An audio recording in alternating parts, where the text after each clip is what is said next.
Pangasius मछली के पालन पर अधिक जोर दे रहे हैं। इस मछली को पंगाश और प्यासी के नाम से भी जाना जाता है। इस मछली की कम अवधि में तैयार होने की विशेषता और कम एरिया से अधिक उत्पादन के चलते किसानों को अधिक मुनाफा हो रहा है। आज हम इस मछली के पालन की तकनीक जानेंगे वाराणसी मत्स्य विभाग के उप निदेशक NS रहमानी से।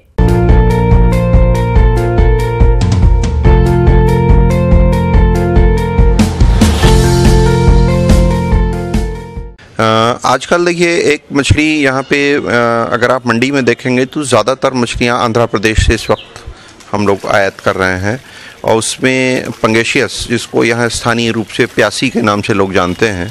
प्यासी मछली के पालन का प्रचलन आजकल अधिक बढ़ गया है। इस मछली को पंगेशियस या पंगाश के नाम से भी जाना जाता है। इस मछली की कम अवधि में तैयार होने की विशेषता और कम एरिया में अधिक उत्पादन के चलते किसानों को अधिक मुनाफा हो रहा है। हम लोगों ने यहाँ पे प्रयास किया कि उसको यहाँ पे स्टैब्लिश किया जाए और अब हमारा विभाग की जो कोशिशें थी वो रंग लाईं। अब ये मछली स्थानीय रूप से खूब अच्छे से पाली जाने लगी है और जब ये मछली स्थानीय रूप से पैदा होकर मार्केट में आनी शुरू हुई तो आंध्रा की मछलियों के मुकाबले करीब 10 रुपये या 15 रुपये किलो ज़्यादा इसको रेट मिल रहा है। हमारे पास जो भारतीय मेजर कार्प हैं, जिसमें catla, rohu, mrigal, common carp, silver carp, grass carp, ये मछलियाँ अगर हम तालाब में पालते हैं तो लगभग 5000 किलो तक एक साल में 1 हेक्टेयर में हम उत्पादित हो पाती हैं, यानी 5 ton per hectare per year.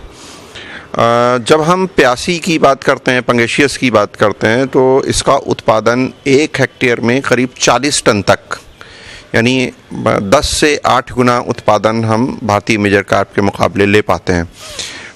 2 चीज़ें इसके लिए बहुत आवश्यक हैं। जब हम इतना ज़्यादा उत्पादन लेने की बात करते हैं तो हमें आवश्यक हो जाता है कि हम इन मछलियों के लिए कृत्रिम भोजन की व्यवस्था करें, क्योंकि जो प्राकृतिक भोजन है वो इतनी बड़ी तादाद में सीमित जल क्षेत्र में अगर मछली रखेंगे तो कम पड़ जाता है।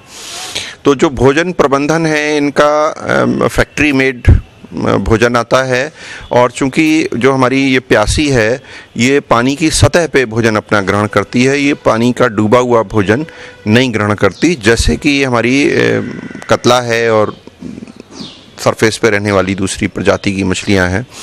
तो इनको फ्लोटिंग फीड हम खिलाते हैं जो कंपनियां बाज़ार में बेच रही हैं और 1 किलो मछली अगर हम पैदा करने का उद्देश्य लेकर चलते हैं तो लगभग 1.5 किलो फीड हमको आहार देना पड़ता है।